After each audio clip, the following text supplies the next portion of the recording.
They say the road to hell is paved with good intentions. Mine was paved with a flyer, women supporting women, that I encouraged my wife to explore. I thought I was being a supportive husband, helping Monica find her community after our move. Instead, I was signing the death warrant for our marriage. In just 3 months, that group transformed my dedicated partner into an entitled stranger who declared she would no longer fulfill any wifely duties while living entirely on my dime. Little did she know that when she announced her liberation from our partnership, she also freed me to deliver the most brutal lesson in consequences she would ever learn. 6 years ago, Monica and I made what we thought was a sensible arrangement. We weren't trying to recreate some 1950s fantasy. We were being practical. I had my civil engineering career on a promising trajectory, and she would manage our home life while we built toward our future together. The plan was to start a family eventually, but first, we needed stability. Those early years were genuinely good. I'd come home from 10-hour workdays to find Monica had transformed our modest 3-bedroom into a place that felt like somewhere you'd want to be. She had a knack for organization, for creating spaces that felt both functional and warm. I never once resented the long hours at the office because I knew I was coming home to something worth working for. Our evenings had a comfortable rhythm. Dinner together at the kitchen island, talking about our days. She'd tell me about the new storage system she'd implemented in the garage, or the recipe she'd perfected. I'd share stories about structural calculations or difficult clients. We'd plan vacations we'd take someday, renovations we'd do eventually, children we'd raise when the time was right. There was balance between us, different responsibilities but equal investment. People might judge our arrangement, call it old-fashioned, but Monica had autonomy. She had her own bank account with access to our funds. She made decisions about the household. We were equals with different roles. More importantly, she never once expressed unhappiness with our setup. Not once in 6 years did she say, "David, I want something different." I would have listened if she had. 3 months ago, Monica found a flyer at the community center. "Women supporting women," it read. "Find your voice. Reclaim your power." She showed it to me over dinner, eyes bright with interest. "What do you think?" she asked, tapping the paper eagerly. "It's Tuesday and Thursday evenings." "Sounds great," I responded, genuinely meaning it. Monica's social circle had shrunk since we moved for my job. I thought she needed connections beyond our marriage. "You should definitely go." She went to that first meeting and came home transformed. I'd never seen her so animated, so energized. She talked non-stop about the women she'd met. Jessica, who ran a successful online business. Amber, who'd recently left her husband. Diane, the group's founder, who had written a self-published book called Unshackled: Breaking Free from Patriarchal Expectations. I remember feeling happy for her that night. I remember thinking, this is good for her. I remember watching her face as she described the meeting and feeling a flutter of pride that she was finding something that excited her. I had no idea that those Tuesday and Thursday meetings would dismantle everything we'd built. If I'd known what they were teaching her, what they were turning her into, I would have burned that community center to the ground. The change was gradual, like watching someone become addicted to a substance. You notice the small shifts first, things you can explain away. Then one day you look at them and realize you're seeing a different person entirely. It started with her vocabulary. New words began slipping into our everyday conversations. Patriarchy appeared first. Then emotional labor. Systemic oppression followed shortly after. "Did you know," she said one evening, spooning pasta onto her plate, "that women do an average of 4 more hours of unpaid domestic work per day than men? It's fascinating how society conditions us to accept our own exploitation." I engaged at first, genuinely interested in her perspective. I asked questions. I listened to her answers. I even read some of the articles she forwarded me from feminist websites. But something felt off about these conversations. They weren't exchanges. They were recitations. Monica wasn't sharing thoughts she'd developed. She was repeating scripts she'd been given. Her phone became an appendage, constant notifications, constant scrolling. The private Facebook group consumed her. She'd show me memes about breaking free and knowing your worth.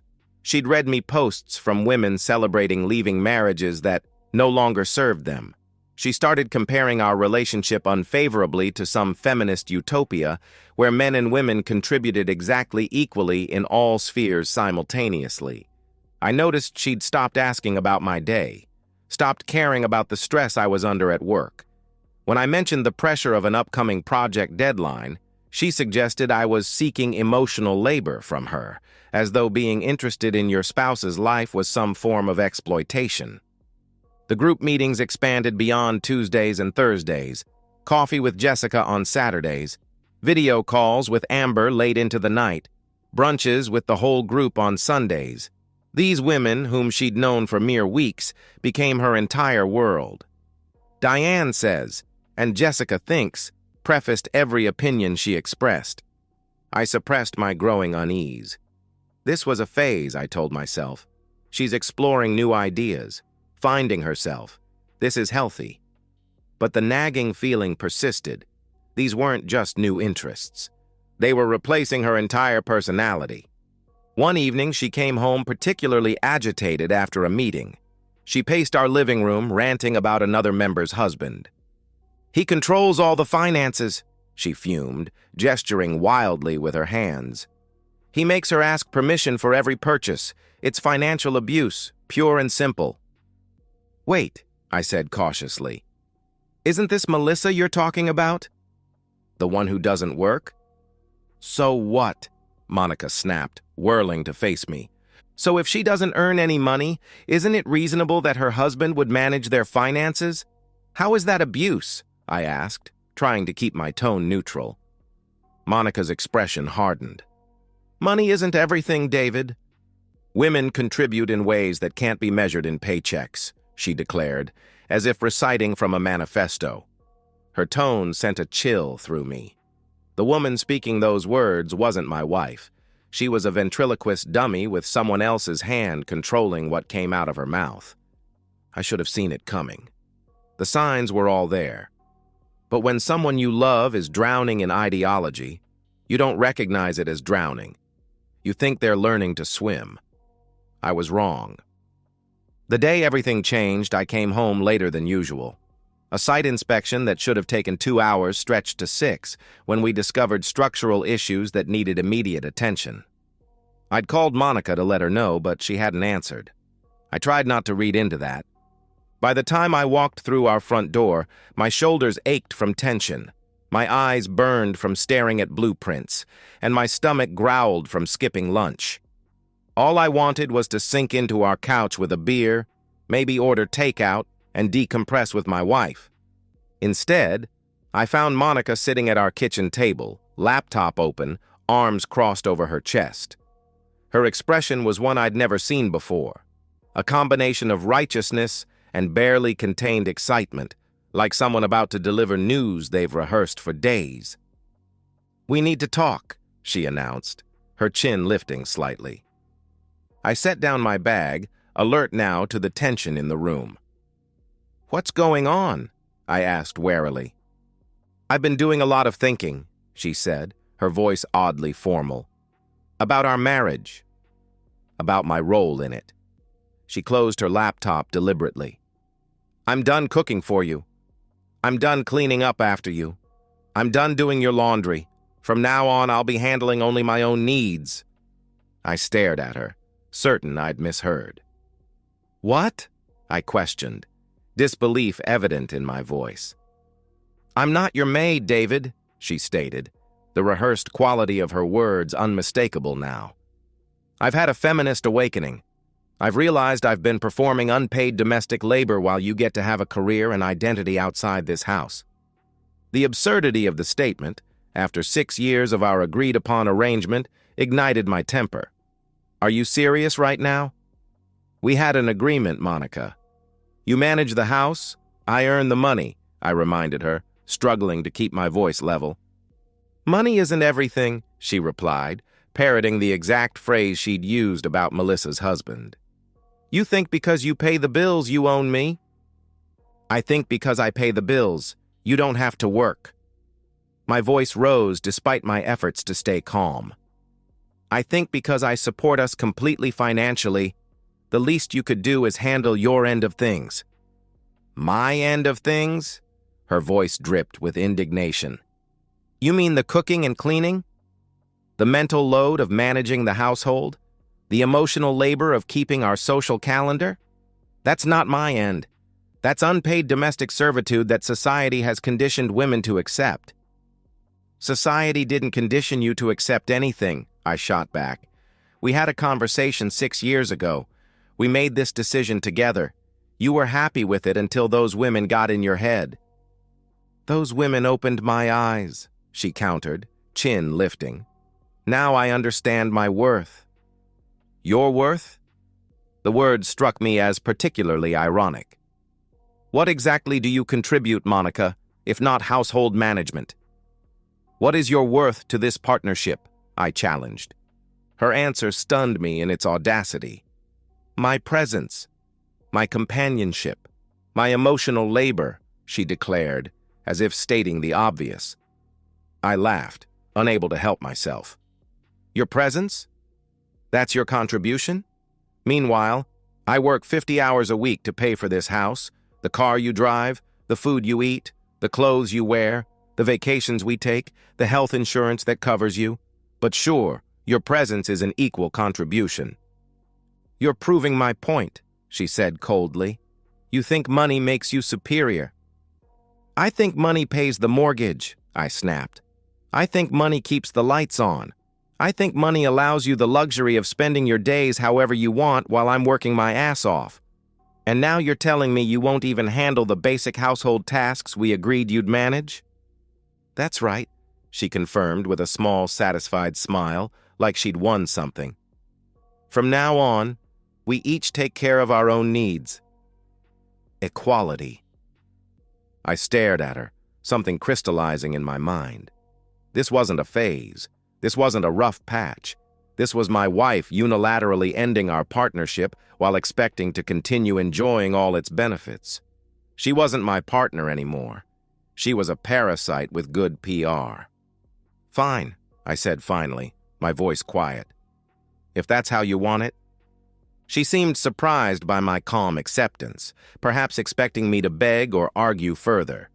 Instead, I walked past her to the refrigerator, grabbed a beer, and went upstairs to shower. As hot water washed away the day's tension, my mind turned cold and calculating. If Monica wanted to live as though we weren't married, I'd give her exactly what she was asking for. But on my terms, not hers. She thought she'd backed me into a corner, that I'd either capitulate or beg her to reconsider. She had no idea she'd just handed me permission to walk away guilt-free, and I was going to make sure she never saw it coming. The next morning, I told Monica I wasn't feeling well and would be working from home. The moment she left for her coffee date with Jessica, I made my first call. Richard Paulson's office was exactly what I needed. Discreet, experienced, and utterly unsentimental about marriage. The attorney himself was a gray-haired man with reading glasses perched on a hawk-like nose. He listened without interrupting as I explained the situation. Let me make sure I understand correctly, he said when I finished. Your wife has voluntarily abandoned her household duties but expects to continue enjoying the financial benefits of marriage. There are no children involved. The house is in your name only. And you signed a prenuptial agreement? That's correct, I confirmed. Monica never worked during our marriage by mutual agreement, but now she's refusing to contribute in any way. He nodded, making notes. And you want a divorce, he stated matter-of-factly. I want options, I replied carefully. Mr. Mitchell, in my 30 years of practice, I've seen this situation more times than you'd think. The details vary, but the essence is the same. One partner decides to change the terms unilaterally and is shocked when the other partner objects. He leaned forward. Your case is straightforward. No children means no custody battle. House in your name means no property dispute. Prenup means limited financial exposure. We could have this wrapped up in 60 days if uncontested. I authorized him to prepare the paperwork but requested he hold off on having Monica served. I wanted everything perfect, airtight, with no possibility of her mounting a defense. More importantly, I wanted her to experience exactly what she'd asked for, a marriage in name only. For the next 2 months, Monica and I lived like hostile roommates. She cooked single portions, did laundry for one, cleaned only her spaces. I matched her exactly, ordering takeout, using a laundromat down the street for my clothes, keeping my areas immaculate while ignoring shared spaces. Our house divided itself geographically. Her bathroom, my bathroom. Her side of the closet, my side. The kitchen became contested territory where we prepared separate meals at separate times. We passed each other like ghosts, maintaining superficial politeness that made the distance between us even more apparent. I watched Monica's reactions evolve. The first week, she was smug, triumphant. She spent hours on her phone, no doubt telling her support group how she'd set boundaries and refused to be exploited. But as weeks passed, I noticed the smugness fading. She began to realize I was genuinely fine without her. I wasn't begging her to reconsider. I wasn't arguing. I wasn't even seeming bothered. I was simply living my life, working, going to the gym, catching up with friends I'd neglected.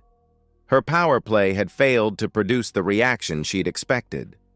By week 6, Monica started testing the waters. She'd cook extra and casually offer, "I made too much pasta. You can have some if you want." "No thanks," I'd reply coolly. "I already ordered." Or she'd suggest watching something together. "That show you like has a new season." "I have plans tonight," I'd answer, whether I did or not. Or she'd try initiating conversation. "How was work today?" "Fine," I'd respond, offering nothing more. Each small rejection was civil, reasonable, and utterly crushing to her growing realization that she might have miscalculated. I could see the confusion in her eyes, the dawning awareness that she'd backed herself into a corner. She'd expected me to fight for her contribution, to show her how much I needed her. Instead, I was demonstrating just how unnecessary she had become. I observed all of this with cold satisfaction. She thought she had leverage. She thought I needed her more than she needed me. Every day that passed proved she was wrong. And with each passing day, my resolve strengthened. This marriage was over. She just didn't know it yet. Exactly 62 days after my initial consultation with Paulson, the divorce papers were finalized and ready to be served. I picked up the envelope from his office on my way home from work, feeling its weight in my hands. Inside was the end of my marriage, the consequences of Monica's choices, and the beginning of my freedom. I'd spent 2 months watching her realize she'd made a mistake, but she still thought there was time to fix it. She still thought I'd forgive her. She had no idea that the moment she declared she wouldn't be my wife, I'd already decided she wouldn't be anything at all. When I arrived home that evening, Monica was in the living room, scrolling through her phone as usual. Probably in a group chat with her feminist collective, sharing inspirational quotes about female empowerment while contributing nothing of value to the world.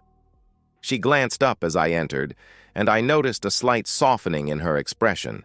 She'd been trying to repair things for weeks now, making small overtures I'd systematically rebuffed. "Hi," she said, putting her phone down. "How was your day?" I crossed the room and held out the manila envelope. "Monica," I stated firmly. She took it, confusion crossing her face. "What's this?" she asked, her brow furrowing. "Open it," I instructed evenly. She pulled out the papers, her eyes scanning the first page. I watched the transformation. Confusion to shock to panic, each emotion washing over her features in rapid succession, her face drained of color. "What is this?" Her voice went high and frantic. "Divorce papers? You can't be serious," she exclaimed, looking up at me with wide, disbelieving eyes. I'm completely serious, I replied, my tone remaining even, controlled. The papers are filed. You have 30 days to vacate the premises. David! She stood, papers clutched in her shaking hands. This is crazy! You can't just divorce me without even talking about it, she protested desperately. We talked about it 2 months ago, I said calmly. You made your position clear. You declared you wouldn't be my wife anymore, just someone who happens to live in my house. I've simply taken you at your word. That's not what I meant. Tears began forming in her eyes. I was setting boundaries. I was standing up for myself, she insisted, her voice breaking. No, you were ending our partnership. And now I'm making it official, I corrected her coldly. I'll change. The desperation in her voice would have moved me once. Now it meant nothing. I'll go back to the way things were. I'll leave the group. Please, David, we can fix this, she begged. It's too late, I said. You had 2 months to change your mind, Monica. 2 months when you watched me adapt perfectly well to your new rules. Did you think I didn't notice you realizing your mistake? Did you think I couldn't see you trying to walk it back without losing face? But we love each other. She stepped toward me, reaching out. I stepped back, maintaining distance. No, we don't, I said, the simple truth of it striking even me with its finality. You don't love me, Monica. You love what I provide. The moment your Facebook friends told you that you deserved more, you abandoned our agreement without hesitation. That's not love. Her face crumpled. Why are you doing this? She whispered, tears now flowing freely. What exactly am I divorcing? I asked, the question that had crystallized in my mind months ago finally spoken aloud.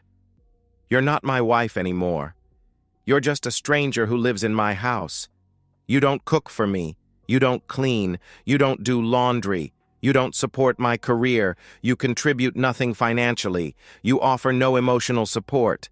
Tell me, Monica, what possible reason do I have to stay married to you? She had no answer. The realization seemed to hit her fully then. She had nothing to offer.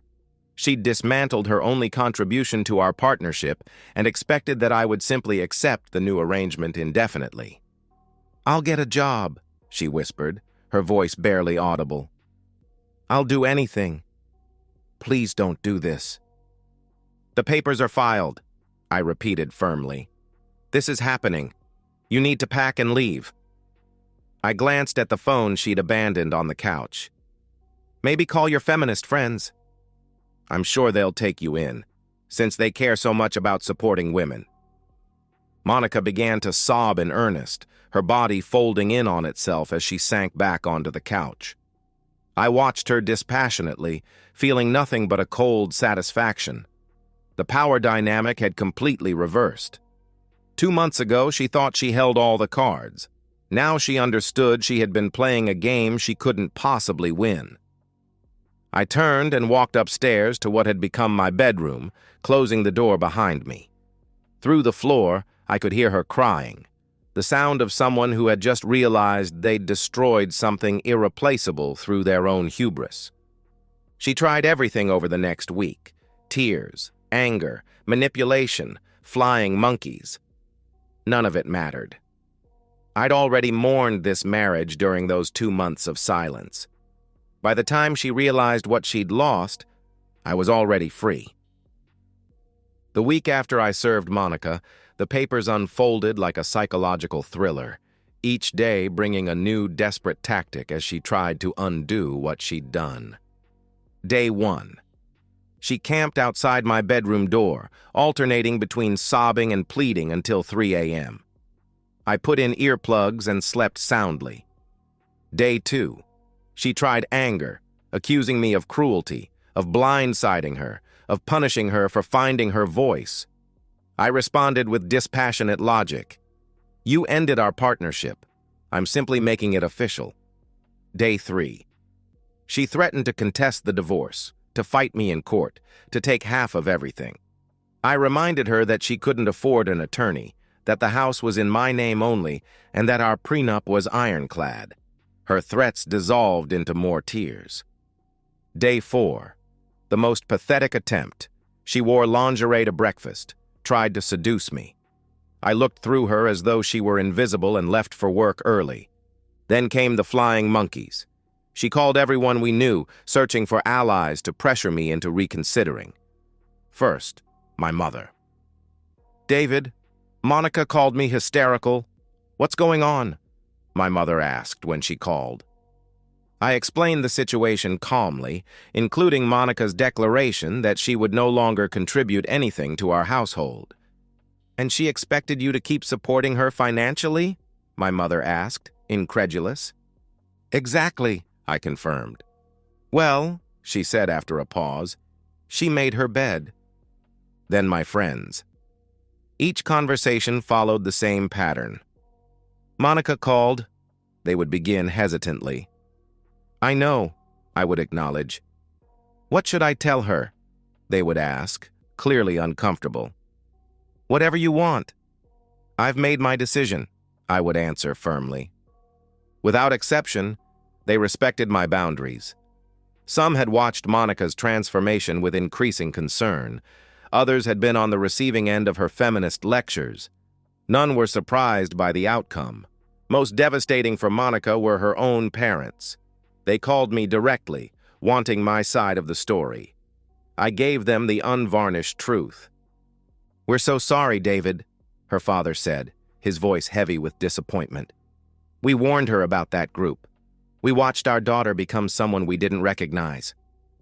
"She can come live with us," her mother added, "but we've told her she needs to get her life together. We're not supporting her indefinitely." The final humiliation came when Monica turned to her sisters in Women Supporting Women. She asked to stay with Jessica, the entrepreneurial one, after leaving my house. This arrangement lasted exactly 2 weeks. As I learned later through mutual acquaintances, Jessica also expected Monica to contribute. Rent, shared grocery costs, household chores. Monica, unemployed and unskilled, couldn't pay her share and bristled at being asked to handle domestic tasks. The irony was completely lost on her. When Jessica spread the word about Monica's entitlement, other offers of temporary housing mysteriously evaporated. With nowhere else to go, Monica moved back to her parents' home in Ohio. I imagined her humiliation.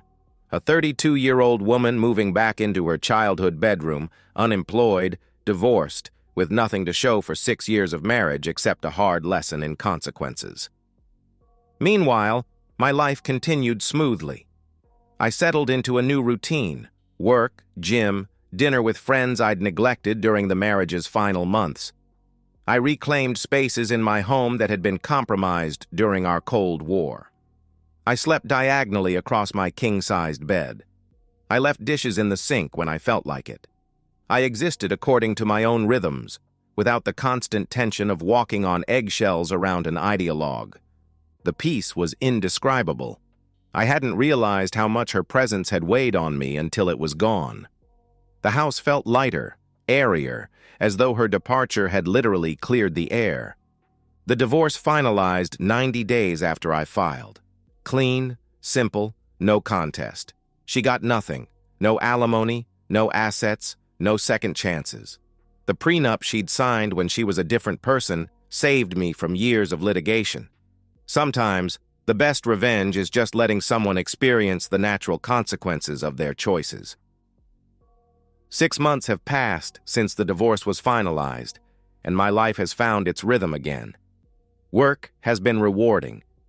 I received a promotion to senior project manager last month, overseeing development of a new corporate campus downtown. The house is peaceful, organized according to my preferences, without the constant background radiation of resentment that had characterized those final months with Monica. I've rediscovered parts of myself that had been submerged during the marriage. My interest in woodworking, weekend hiking trips, reading without interruption, small pleasures that accumulate into a life of quiet satisfaction. I've been seeing someone new for about 2 months, Emma, a project manager I met through colleagues. She has her own career, her own apartment, her own fully formed identity that doesn't depend on internet validation or group approval. Our relationship feels balanced, each of us bringing something to the table, each of us respecting what the other contributes. We're taking things slowly, both of us cautious after previous disappointments, but the potential feels genuine. Through mutual connections, I've heard what happened to Monica and her group. Women Supporting Women disbanded after 3 members, including Monica, got divorced in similar circumstances. Turns out declaring you'll contribute nothing to a partnership while expecting full benefits doesn't end well, regardless of how you frame it ideologically. The remaining members drifted apart, some doubling down on their beliefs, others quietly recognizing they'd been feeding each other's worst impulses. 4 months after the divorce, Monica sent me a long email. It was surprisingly reflective, full of apologies, admissions of how she'd been manipulated, realizations about how the group had warped her thinking with simplistic ideology. She said she understood now, that she'd grown, that she wished she could undo everything. The email felt sincere. I believe she genuinely regrets her actions. I never responded, not out of cruelty, but because there's simply nothing left to say. That chapter of our lives is closed. Some bridges once burned can't be rebuilt. People often ask if I moved too fast, if I should have tried counseling first. My answer is always the same. Monica ended our marriage the moment she declared she wouldn't fulfill her responsibilities while living off my income. I just made it official. Marriage is a partnership, mutual contribution, respect, and effort.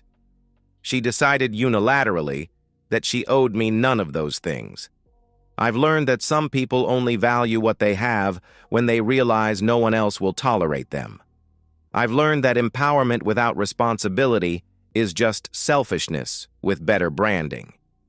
Most importantly, I've learned my own worth, and that I'd rather be alone than with someone who sees me as nothing more than a source of financial support. I'm at peace with how things ended. I don't hate Monica. I don't even think about her much anymore. And that, I've realized, is the most final ending of all. I don't regret my decision for a second. And so, we've reached the end of today's story. Was it what you expected, or did it take a twist you didn't see coming? I'm curious to hear your thoughts. Share them in the comments below, and let's get a conversation going. If this story kept you hooked, make sure to hit that like button. And if you're new here or just haven't subscribed yet, now's the perfect time to join our community. I bring you fresh, captivating stories every day, so click that subscribe button and turn on notifications so you never miss out. Thanks for watching, and I'll see you in the next one.